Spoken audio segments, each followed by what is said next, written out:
আসসালামু আলাইকুম রহমতুল্লাহি ওবারাকাতুহু। আশা করি আল্লাহ সুবহানাল্লাহু তাআলার অশেষ মেহেরবানিতে আপনারা সকলেই ভালো আছেন। নবী দুলালী রমণীকুল শিরোমণি হযরত ফাতিমা জোহরা রাদিয়াল্লাহু তাআলা আনহুমা এর পবিত্র নাম জানে না এমন লোক পৃথিবীর মধ্যে কোথাও পাওয়া যাবে না।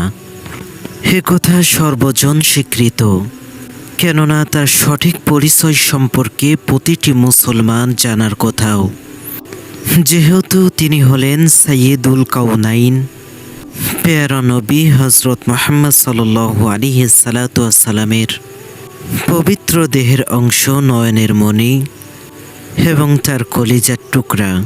কেবল এটুকু বলেই তার সঠিক পরিচয় উপস্থাপনা করা মানেই হলো তার সম্পর্কে জানা সম্পূর্ণতা হলো না, যেহেতু তিনি ছিলেন খিলাফতের রাশেদা চতুর্থ খলিফা, ইসলামের বীর সৈনিক শেরে খোদা হযরত আলী রাদিয়াল্লাহু তাআলা আনহু এর প্রিয়তমা মহিয়সী, মুসলিম বিশ্বের শ্রেষ্ঠতম শহীদ, যাদের নাম ইসলামের ইতিহাসে চিরভাস্কর্য হয়ে রয়েছে, সেই হযরত ইমাম হাসান ও হুসাইন রাদিয়াল্লাহু তাআলা আনহু এর আম্মাজান হযরত ফাতিমা রাদিয়াল্লাহু তাআলা আনহুমা।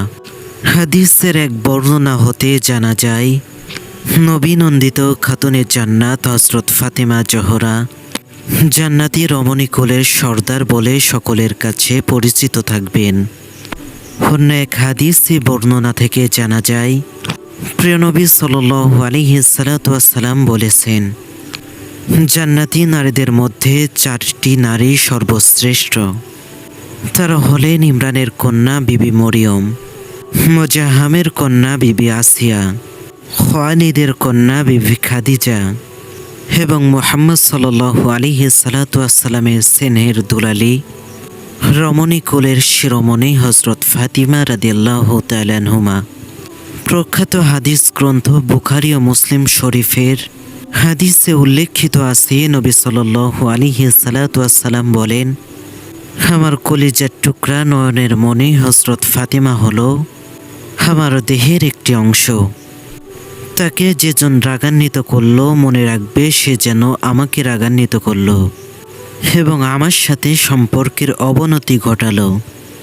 মুমিনদের মা হযরত আয়েশা সিদ্দিকা রাদিয়াল্লাহু তাআলা আনহুমা বলেন, হে নবী নন্দিত ফাতিমা, তোমার পবিত্র মাথার এক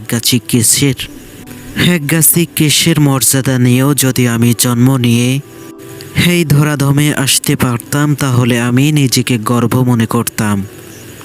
অন্য একটি হাদিসে বর্ণিত আছে যে, উম্মুল মুমিনিন হযরত আয়েশা রাদিয়াল্লাহু তাআলা আনহুমা বলেন, আমি পেয়ারা নবী হযরত মুহাম্মদ সাল্লাল্লাহু আলাইহি সাল্লামের পরে নবী নন্দিত হযরত ফাতিমা জোহরা রাদিয়াল্লাহু তাআলা আনহুমাকে ছাড়া সর্বগুণে গুণান্বিত এত উত্তম লোক আর কাউকে দেখিনি। উপরের বর্ণিত হাদিসের মাধ্যমে একথা প্রমাণিত হলো যে, সারা মুসলিম জাহানের মধ্যে নবীর দুলালী হযরত ফাতিমা জোহরা রাদিয়াল্লাহু তাআলা আনহুমা এর মর্যাদা এবং সম্মান সকলের ঊর্ধ্বে। সম্মান ও মর্যাদার দিক দিয়ে ইহজগতে যেমন সকলের শীর্ষে, তেমনি পরকালে বেহেশতি বাসিন্দাদের নারীদের সর্দার রূপে গণ্য হবেন।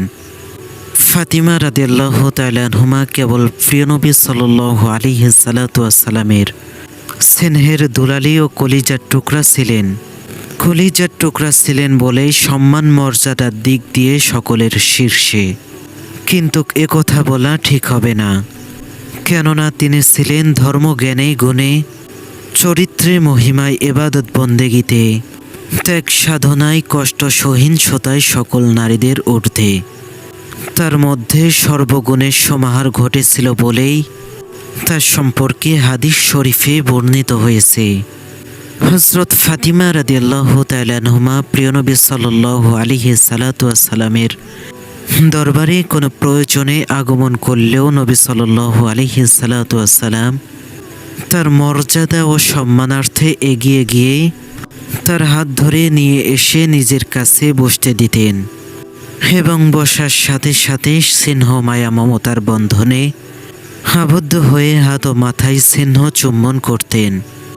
অন্য একটি হাদিসে বর্ণিত আছে যে প্রিয় নবী সাল্লাল্লাহু আলাইহি সাল্লাম কোথাও গমন করার সময় সবার কাছ থেকে বিদায় নিয়ে শেষে হযরত ফাতিমা রাদিয়াল্লাহু তাআলা আনহার কাছে গিয়ে বিদায় নিতেন এবং কাজটি সম্পন্ন করে যখন বাসায় আসতেন তখন সর্বপ্রথম হযরত ফাতিমা রাদিয়াল্লাহু তাআলা আনহার কাছে এসে তিনি দেখা করতেন এবং সকল কিছু জানতেন এবং তারপরে সকলের সাথে দেখা করতেন।